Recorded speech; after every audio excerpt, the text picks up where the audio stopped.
L'année de l'éléphant, connue sous le nom de l'histoire de l'éléphant. Voyons cette histoire ensemble. Abra était un roi chrétien qui régnait au Yémen durant de nombreuses années. Ce dernier était jaloux de la Kaaba car elle attirait les pèlerins de toute la péninsule arabique. Il décida alors, par jalousie, de construire une énorme église dans la ville de Sanaa, qui était à l'époque la capitale de son royaume, et qui est aujourd'hui d'ailleurs Sanaa, la capitale du Yémen. L'objectif était de détourner les pèlerins pour les attirer vers son église et faire aussi de Sanaa un lieu de pèlerinage. Ayant eu vent de la volonté d'Abra de concurrencer la Kaaba, un homme parmi la tribu arabe des Banu Kinana se rendit dans cette église pour effectuer ses besoins. Abra, qui a été informé de cet événement, entra dans une colère noire et décida aussitôt de monter une armée pour aller détruire la Kaaba. Cette immense armée était accompagnée d'éléphants, dont un qui était plus imposant que les autres, et d'ailleurs il a été monté par Abra, le roi de l'époque. Et l'éléphant, il se nommait Mahmoud. Suite à cela, les Mécois, après avoir appris l'arrivée de l'armée d'Abra, ils partent tous se réfugier dans les alentours des montagnes, dans les hauteurs, pour se protéger des éléphants et des attaques ennemies. Une fois arrivé aux portes de la Mecque, Abra installa son campement pour préparer son armée à l'envahir.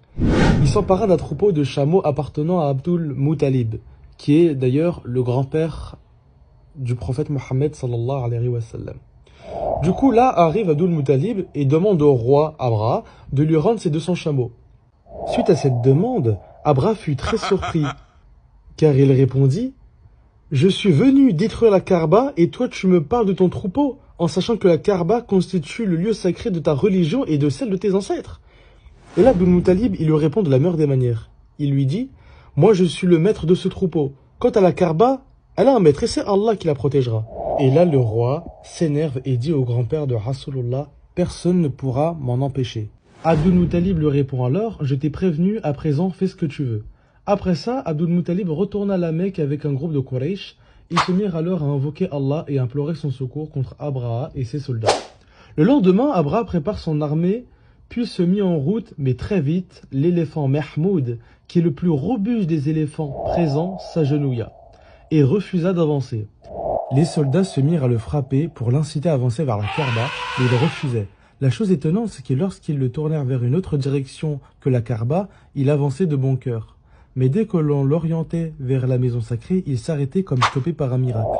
À ce moment-là, Allah Azza wa Jal envoya sur Abra et ses soldats une armée d'oiseaux portant des pierres dans leurs becs et leurs pattes, notamment des pierres d'argile.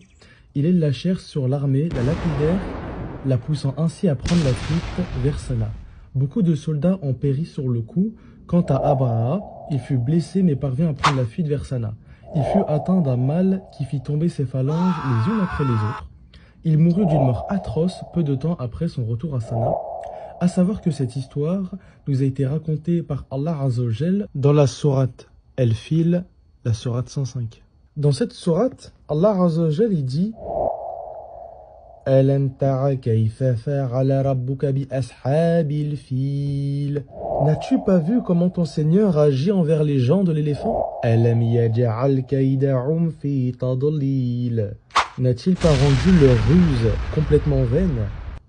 Wa arsala alayhim tayran ababil. Et envoyé sur eux des oiseaux par volée.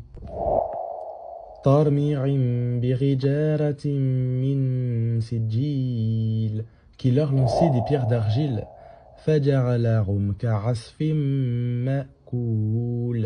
Et il les a rendus semblables à une paille mâchée.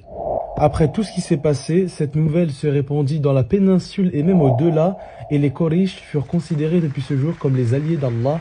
Cet événement attira le regard de l'humanité sur la Mecque, comme pour annoncer l'avènement d'un miracle encore plus grand.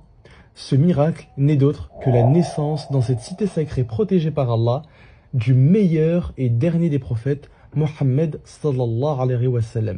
En fait, ce qu'il faut savoir, c'est que le prophète est venu au monde environ 1 mois et demi, 2 mois après l'histoire de l'éléphant. Et il est né un lundi du mois de Rabil el-Awal. Et c'est pour ça que cette année-là, on l'appelle l'année de l'éléphant. Voilà. En tout cas, j'espère que vous avez aimé l'histoire de la sourate 105, El-Fil, et l'histoire de l'éléphant. Moi, j'ai énormément aimé, et j'espère que ça vous a aidé à mieux comprendre, à connaître l'histoire,